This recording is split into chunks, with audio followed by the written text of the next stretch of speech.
अस्सलाम students of grade 8। बेटा history का हम लोगों ने पिछला जो टॉपिक किया था वो था बेसिकली हमने उसको डिस्कस किया कि जो इलेक्शंस थे उनको।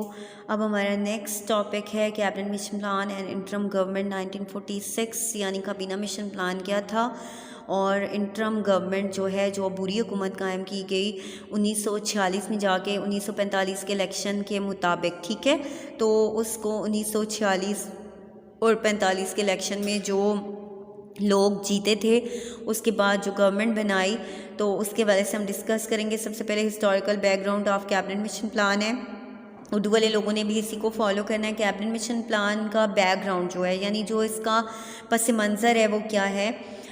To bring about political reforms for the future, and it was essential to bring the Muslim League and the Congress on one platform, and although their ways were different but it was essential to have political agreement between the two parties। अब वो कहता है कि basically अगर देखा जाए ऐसी सियासी रिफॉर्म करना, बहुत इस्लाहत करना बहुत ज़रूरी हो गया था कि मुसलमानों को, मुस्लिम लीग को और कांग्रेस को एक ही प्लेटफॉर्म पे इकट्ठा किया जाए और उन दोनों के दरमियान में जो डिफरेंसेस हैं उनको कम किया जाए, जो उनके इख्तलाफात हैं उनको आपस में कम किया जाए। और ये बहुत ज़रूरी था कि उन दोनों के दरमियान में, दोनों पार्टियों के दरमियान में कोई सियासी मुआहदा हो जाए ताकि दोनों किसी एक एजेंडे पर मुत्तफ़िक हो जाएं और गवर्नमेंट का जो निज़ाम है वो स्मूथली वो चले। For the purpose the British government send 3 cabinet ministries to India. अब वो कहता है कि इस मकसद के लिए अंग्रेज़ जो हैं उन्होंने 3 लोगों पर मुश्तमिल 3 वज़रा पर मुश्तमिल एक मिशन भेजा जिसको कैबिनेट मिशन का नाम दिया गया, लाइक क्रिप्स मिशन की तरह। ठीक है, this mission consisted of sir Stafford Cripps. अब इसमें भी जो सरबराही करने वाले शख्स थे वो सर स्टेफर्ड क्रिप्स ही थे, क्योंकि वो पहले भी क्रिप्स मिशन के लिए जब आए थे तो वो हालात का बहुत अच्छे तरीके से जायज़ा ले चुके थे। अब उन्हें ज़्यादा नॉलेज था कि पहले क्या हालात थे और अब उन्होंने किन चीज़ों के लिए लोगों को राज़ी करना है। Lord Pethick Lawrence and A.V. Alexander. अब वो कहता है कि ये 3 लोग जो हैं इसमें शामिल थे कि जो कि कैबिनेट मिशन के लिए आए। This mission arrived at India on March 24, 1946। अब वो कहता है कि ये कमीशन जो है 24 मार्च 1946 को हिंदुस्तान पहुंचा and discuss the issue with the viceroy, और उन्होंने आकर अपना जो भी मामला थे उनको वायसराय के साथ डिस्कस किया, उनके साथ बातचीत की। Delegation meet with provincial governors. अब वो कहते हैं कि डेलीगेशन, ये वफ्द या जिरगा जिसको आपको कहते हैं, ये वफ्द जो है वो सूबे के गवर्नर जो थे उनसे मिला, चीफ मिनिस्टर जो वज़ीर आला थे उनसे मिला, elected members of the assembly जो कि असम्बली के इलेक्टेड मेंबर्स थे या जीते हुए थे, and the member of the executive council. अब वो कहते हैं कि जो लोग वो जीत चुके थे और जो इंतज़ामी कौंसिल का हिस्सा थे उन सब लोगों से उसने मुलाकातें की। And no one agree to the division of the subcontinent. और उनमें से कोई भी ऐसा नहीं था कि जो इस बात पे राज़ी हो जाता कि हिंदुस्तान को तकसीम कर दिया जाए। And later on the mission met the Congress leaders Abdul Kalam Azad. अब वो कहता है कि इसके बाद वो कांग्रेसी लीडर जो हैं अब्दुल कलाम आज़ाद के साथ उन्होंने मुलाकात की और महात्मा गांधी जो है उसके साथ मुलाकात की, टू गेट देयर ओपिनियन, कि उनसे उनकी राय लें। यानी एक तरफ से कांग्रेस की राय ली जाए, पहले उन्होंने इंतज़ामी कौंसिल से ली, वाइस राय से ली और जो इलेक्टेड मेंबर्स थे उनसे ली, फिर उसके बाद उन्होंने अब्दुल कलाम आज़ाद और अबुल कलाम आज़ाद और महात्मा गांधी से ली, ओपिनियन ली। और उसके बाद उन्होंने कायदे आज़म से भी उनकी राय ली मुस्लिम लीग के लीडर होने की हैसियत से। ठीक है, there was difference of opinion between the 2 parties. यहाँ पे उन्हें दोनों पार्टियों के जो व्यूज़ थे उनमें दोबारा से इख्तलाफ नज़र आया और जो कि एक दूसरे के बिल्कुल ज़िद थी। There for the mission invited 4 members from each party for negotiation. अब वो कहता है कि इस तरह से इस मिशन ने हर पार्टी में से 4 लोगों को इन्वाइट किया कि उनके साथ डिस्कशन करने के लिए। And Quaid Azam Mohammad Ismail Khan, Sardar Abdul Rab Nishtar and Liaquat Ali Khan participated on behalf of the Muslim league.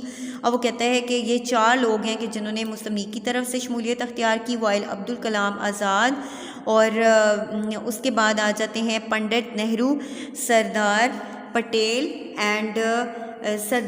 And Khan Abdul Ghaffar Khan जो है। ये 4 लोग थे कि जिन्होंने इस साइड से, हिंदुओं की साइड से जो है कांग्रेस की साइड से पार्टिसिपेट किया। अब मैंने आपको पहले भी बताया कि कांग्रेस में बहुत सारे लोग ऐसे थे जो कि मुसलमान थे और कांग्रेस की हमायत करते थे, और मुस्लिम लीग में बहुत सारे ऐसे हिंदू थे जो कि मुसलमानों के साथ मुस्लिम लीग में शामिल थे। अब वो कहता है कि क्योंकि हर एक अपना पॉइंट ऑफ व्यू है ना, participated on the behalf of the Congress, इन सब ने कांग्रेस के बिहाफ पे जो है पार्टिसिपेट किया। The conference and continued from 5 to 12 मई। अब वो कहता है कि ये कॉन्फ्रेंस 5 से 12 मई तक जो है ये जारी रही, यानी तकरीबन जो है 7 डेज़ के लिए जो है ये कॉन्फ्रेंस जो है वो हुई, एक हफ्ते के लिए। बट द टॉक्स फेल, लेकिन उन दोनों के दरमियान, उन लोगों के, दोनों पार्टियों के दरमियान में जो भी बातचीत हुई वो नाकाम होगी। However the cabinet mission presented a scheme known as the cabinet mission plan. इस तरह से कैबिनेट मिशन जो है उसने एक स्कीम तैयार की, एक प्रपोजल यानी पेश किया, जिसको कैबिनेट मिशन प्लान के नाम से जाना जाता है। उसके बाद वो आता है कि main features of the cabinet mission plan, यानी उनके मेन फीचर्स, सबसे पहले मेन फीचर्स क्या थे कि जो है मेन इम्पॉर्टेंट पॉइंट्स क्या थे कि जो उनका एजेंडा था, पहले उन्होंने उसको एक शॉर्ट प्रपोजल बना लिया, फिर उसको उन्होंने कहा कि आगे लॉन्ग टर्म प्रपोजल जो है उसको आगे उसमें वजाहत की जाएगी। अब द प्रोवेंसेस, अब शॉर्ट टर्म प्रपोजल क्या था, उसमें था the provinces would be divided into following 3 groups. ये क्या था, ये शॉर्ट टर्म प्रपोजल था, ठीक है, शॉर्ट टर्म प्रपोजल, ठीक है। फिर उसके बाद वो कहता है कि सबसे पहले उसको ग्रुपों में तकसीम किया गया।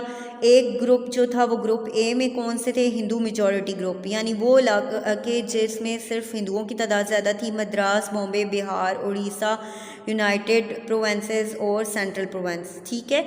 फिर उसके बाद ग्रुप बी जो था उसमें अगर देखें तो the western Muslim majority group, Punjab, NWFP, Sindh and Baluchistan यानी खैबर पख्तूनख्वा, ठीक है। अब वो कहता है कि दूसरे ग्रुप में मगरबी जो इलाके थे वो शामिल थे जो मुसलमान मेजॉरिटी पर मुश्तमिल थे। फिर ग्रुप सी में the eastern Muslim majority group, Bengal and Assam, यानी तीसरे ग्रुप में मशरकी मुस्लिम मेजॉरिटी इलाके थे, यानी जहाँ मुसलमानों की मशरकी इलाकों में तादाद ज़्यादा थी। एक ग्रुप, तीसरा ग्रुप उसका बनाया गया जिसमें बंगाल और असम शामिल थे, और जो है ये ग्रुप जो है जो बनाए गए, ये शॉर्ट टर्म प्रपोजल जो है वो कहलाया, ठीक है। उसके बाद है फेडरेशन यानी वफाक on top of all 3 groups. अब वो कहता है इन तीनों ग्रुपों में सबसे ऊपर जो चीज़ थी, there would be an all India union which would control defence. अब वो कहता है कि एक मुतहदा जो है हिंदुस्तानी यूनियन होगी जो कि जिसका ताल्लुक ये होगा कि वो तमाम दिफा को कंट्रोल करेगी, कम्युनिकेशन, मवासलात को एंड फॉरेन अफेयर्स, और दूसरे ममालिक के साथ, जो दुनिया के ममालिक के साथ हमारे ताल्लुकात हैं, उस चीज़ को कंट्रोल करेगी। The central government would have the power to control the financial matter of the federal departments, यानी उसको ये अख्तियार मरकज़ी हुकूमत को हासिल होगा कि वफाकी इदारे जितने भी हैं, उनका जितना भी बजट है, जितने भी अखराजात हैं, फाइनेंस हैं, उनका उसको जो है उस की केयर टेकिंग के तौर पे होगी। All the residuary powers would be left to the provinces. उसके बाद जो तमाम अख्तियारात बच जाते हैं, डिफेंस, कम्युनिकेशन, फॉरेन अफेयर और उसके बाद फाइनेंस, इसके बाद जितने भी जो अख्तियारात हैं वो बच जाते हैं, वो सूबों को दे दिए जाएंगे, ठीक है। लेजिस्लेटिव असम्बली आ जाता है। उसके बाद लेजिस्लेटिव असम्बली के वाले से अगर देखा जाए, यानी मजलिस कानून साज, कानून बनाने वाला इदारा, देयर वुड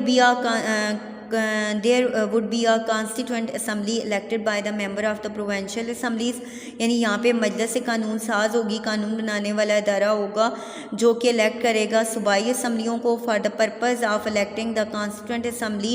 इस असम्बली को इलेक्ट करने का मकसद ये था, each province would be allotted seats proportional to its population. अब वो कहता है कि सूबे में तमाम जितनी भी सीट्स हैं वो जो है उनको अलॉट की जाएंगी उनकी प्रोपोर्शनल पॉपुलेशन की एतबार से, यानी आबादी के हिसाब से, जितनी उनकी आबादी होगी उस हिसाब से उन्हें सीट्स दी जाएंगी। And its first session the 3 groups would draw up to the constitution for their own provinces. अब वो कहता है कि इसमें पहला जो सेशन था, इजलास था, उसमें पहले जो 3 ग्रुप थे उन्होंने अपना, सूबों ने अपना जो है वो बनाना था, ड्रॉ करना था constitution, and then formulate a constitution for its own group, और उसके बाद फिर उन्होंने अपने ग्रुप के के लिए जो है वो आइन बनाना था। Any group of a province will have the option to join and any other group.